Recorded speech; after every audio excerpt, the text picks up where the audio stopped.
Aditi, presenting on lung image segmentation using UNet workflow, and Aditi is with USC. Okay, so good morning, everyone. First of all, I would like to thank the SciTech team for giving me the opportunity to present here. I have been working with the SciTech team since January 21, and it has been an amazing 5 months now. So basically, I'm a computer science grad student at USC. I have around 2.5 years of professional work experience where I've worked on various technologies. I have some deep interest in learning more about the various machine learning and deep learning methods. And so I am here at USC trying to get an advanced degree in the same. So I'll just go ahead with my next slide, please, Wendy. So today I'm going to be talking about the lung segmentation workflow using UNet. So let me just briefly walk you through what I'm going to talk about. So first I'm going to tell you about what image segmentation is. So we'll get an idea of what exactly is image segmentation. Then we are going to look into how image segmentation is used in the various medical applications. Then we are going to talk a little bit about the UNet and its architecture. Then I'm going to talk about why UNet is so important and why did we use UNet and not any other architecture. After that, we'll try to design the workflow using this UNet architecture. So we'll be collecting the data set. Then I'll be walking you through how the workflow was developed, what were the various steps in the workflow. Then I'm going to talk about the various matrices that were used for evaluating the performance of the model. And lastly, I'm going to show you some preliminary results that we have of running the workflow. Next slide, please. So let's talk about what image segmentation is. So image segmentation basically comes into the picture when you're trying to identify where exactly the object is or what is the shape of the object. So as you can see in the example, there's an image of a cat. And the image on the right is where you see how the mask actually looks like. So you can see what it's doing is it's taking every pixel of the image and it's trying to assign some label to it. So the one that is in purple is where your cat is. The one in yellow is the boundary of the cat, and things like that. So image segmentation basically gives you a much deeper understanding of, much lower level understanding of your image, that is at the pixel level. So now it has various applications, like it is used in self-driving cars, it is used in various satellite imaging, and of course in the medical imaging that I'm going to talk about next. Next slide, please, Wendy. So image segmentation is used in medical applications mainly for identifying the various organs. Like for example, if you, like for example, lungs or hearts. So what you do is you basically create a mask of those organs and then you try to train your model over those masks. So now this is if you were not to use a machine learning model, what people usually do is the doctors would usually have a look at your X-ray and then they're going to identify if you have a potential of having some disease or not, that they're going to perform some tests and then you'll get to know if the person has a disease or not. Now there are like millions of patients and it's a very tedious job to do it manually. That's why you have some models that help you in basically taking the taking up the X-ray image, and it can directly tell you if the person has a disease or not. So that is why image segmentation performs a very important part of the medical applications, because what you do is you're only extracting the information that is needed and you're basically disposing of everything else. So for example, in the lungs, as you see, so the mask consists of only the lung part of it and not the other parts. So the model trains better when you have only the information that you need. So next slide, please, Wendy. So now that we have talked about image segmentation, let me tell you a little bit about what UNet is. So UNet is basically a convolutional network architecture where, which consists of two phases. The first is the expanding phase, where the number of layers goes on increasing, and then is the contracting phase where it goes on decreasing. So as you can see in the picture, the first half is where your is the expansion phase, where the number of layers goes on increasing, and mirror image to that you have the right part where it goes on decreasing. So it is in the shape of a U. That is why it is called as a UNet, because it's there's an expansion phase and there's a contraction phase, and it's mirror image to each other. So now the expansion phase is basically helpful in identifying the where exactly the image is, or you can say the localization of the image, and the contraction phase is basically to capture the context of the image. So this is just a brief overview of what UNet is. Next slide, please. Now I'm going to tell you about why UNet is so popular or why people usually use UNet. Now, UNet is known to perform better when you have scarce amount of training data. So as we already know that medical applications do not have much training data these days. So it becomes very important to use an architecture that can help you give good accuracy with the lower amount of training data that you have. So that is why UNet is mostly used in medical applications, because you don't need much data. Even with a small data, you can get decent accuracy.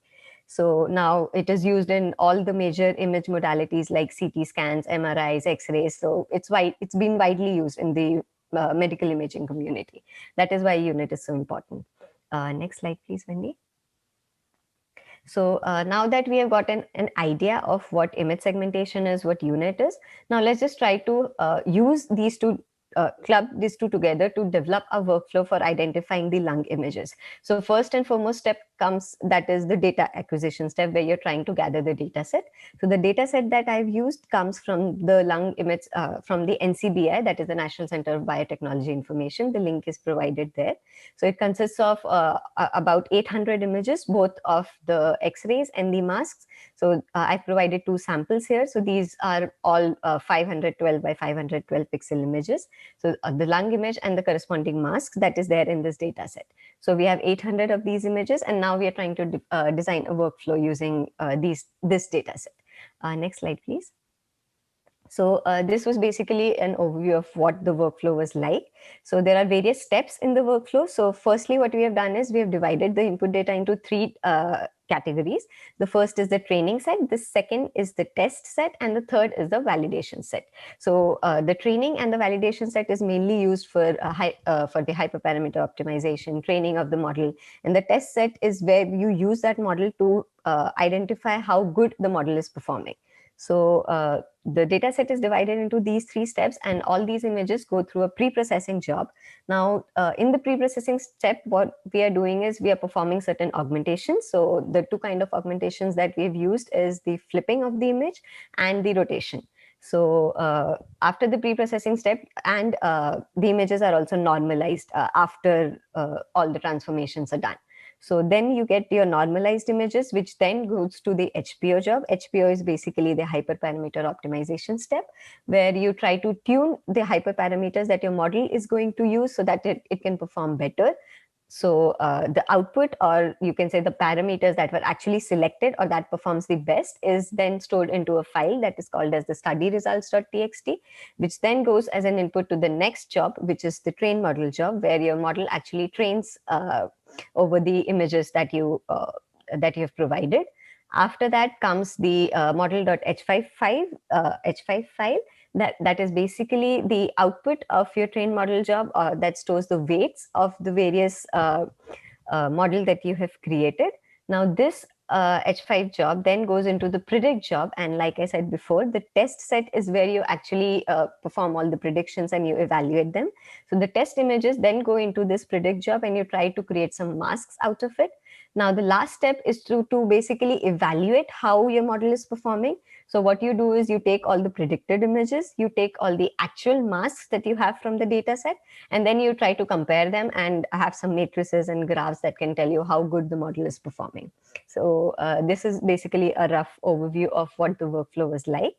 Next slide, please, Wendy.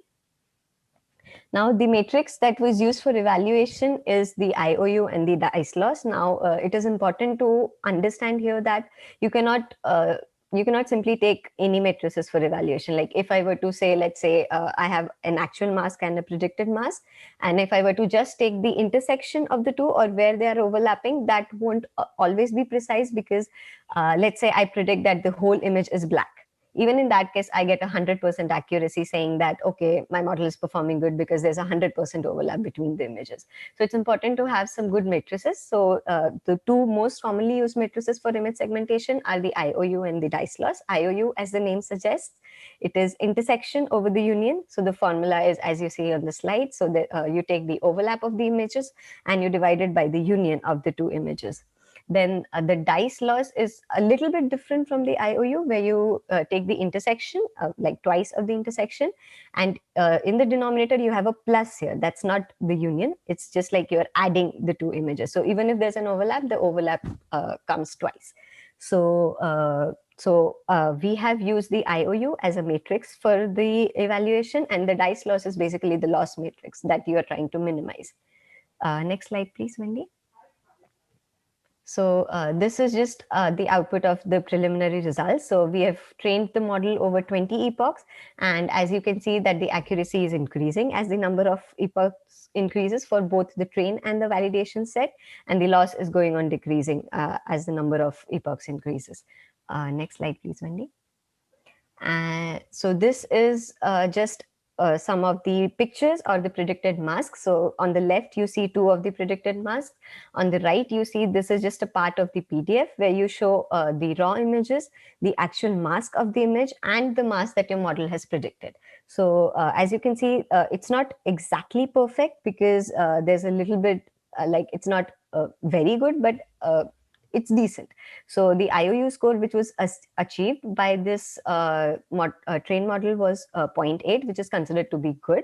So now the next steps I see ahead is basically trying to fine tune it more, maybe add a little more augmentations or tuning it to a little bit more so that you can probably get a better IOU score and the mask look a little bit better.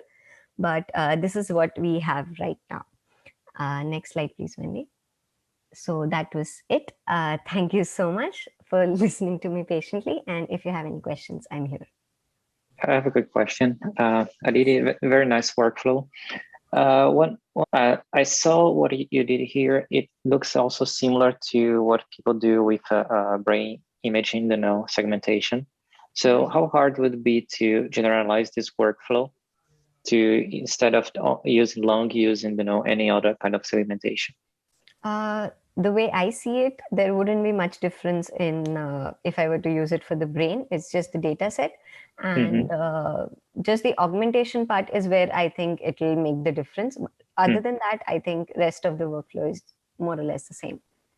Hey, DT, that was a really nice presentation. I think you summarized a lot of that work really well.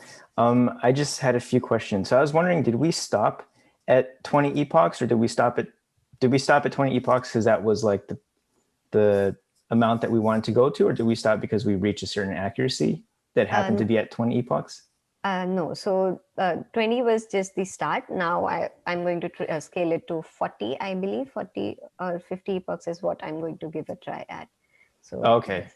And then with this run, like about how long did that take? I think it would have taken around 20 minutes for the complete, on Pegasus, that is. Oh, okay. Okay, cool. Thanks. So Aditi, do you expect, like, as the epochs keep on increasing, your accuracy will increase? So that does happen, but that's not always the case. I do expect a little bit of an improvement, but I believe more of an improvement will come from probably adding more augmentations. So number of epochs will help, but I believe it's more dependent on the augmentation.